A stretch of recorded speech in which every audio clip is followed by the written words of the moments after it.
පස් විදිහට හැසිරෙමු season 2 part 9. දැන් මම මේ පෙන්නන්න යන වීඩියෝ එක අපිට ඊයේ ගොඩ දෙනෙක් එවලා තිබුණා.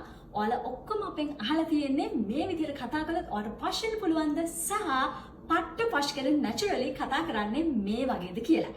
ඇත්තටම කියනවා නම් මේ වීඩියෝ එකේ ගොඩාක් අඩුපාඩු තියෙනවා. වගේම ඒක නා පස් කෙනෙක් කියලා අපි නම් හිතන්නේ නැහැ. මොකද මේ දවස්වල ඔයාලව රවට්ටලා ඔයාලව පස් කරනවා කියලා සල්ලි ගන්න පුස් ක්ලාසස් ගොඩාක් තියෙනවා. ඒ නිසා ඒවට රවටෙන්නේ නැතුව හරි විදිහට මේක පස් කරන්නේ කොහොමද කියලා අපි බලමු.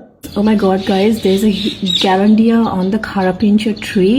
දැන් බලන්න මෙතන කියන දේ මෙතන ලොකු අඩුපාඩුවක් තියෙනවා. මෙතන පත කියන වචනේ එයා යූස් කරලා නැහැ. වගේම ඒක කරපින්ච නෙමෙයි. ඒක carapinch. ඉතින් full sentence එක වෙන්න ඕනේ මෙන්න මේ වගේ. Oh my god guys, there's a pata Garandia on the carapinch tree. Oh lord, it's like දැන් මේ sentence එක ගත්තට පස්සේ ඒක naturally flow වෙන්නේ like කියලා එතනින් නවතින කිසිම තේරුමකට නැහැ. එතකොට මේ sentence එක වෙන්න ඕනේ gee such a gross Garandia. ඒ විදිහටයි. I saw it on the ground and then it climbed the oh my god, it's coming towards the side.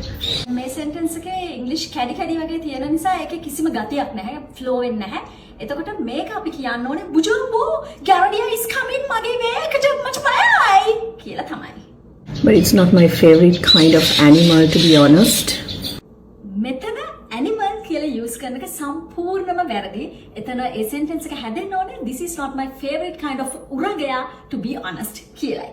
දැන් ඔයාලා තේරෙන ඒ වීඩියෝ එකේ ගොඩාක් අඩුපාඩු තියෙනවා. ඉතින් වෙන තැන්වලට ගිහිල්ලා පොෂ් වෙන්න හදලා රැවටෙන්න එපා. මොකද ලංකාවේ තියෙන එකම සහ හොඳම පොෂ් ක්ලාස් එක අපේ. ඔයාලට අපේ පොෂ් ක්ලාස් එකත් එක්ක ජොයින් වෙන්න පුළුවන්. වගේම අපේ පොෂ් පින්ච් මිලදී ගන්නත් පුළුවන්. අපි ඉස්සරහට ඔයාලා කොහොමද පොෂ් විදිහට මැක්කෝ හූනෝ කරපොත්ත ගෙම්බෝ දැක්කම බය වෙන්නේ කියලා උගන්වන්න බලාපොරොත්තු වෙමින් ඉන්නවා. ඒ නිසා වෙන ක්ලාසස් වලට ගිහිල්ලා God blast කරගන්නේ නැතුව අපේ ක්ලාස් එකේ lessons එනකම් wait කරන් ඉන්න. See ya, bye, love you.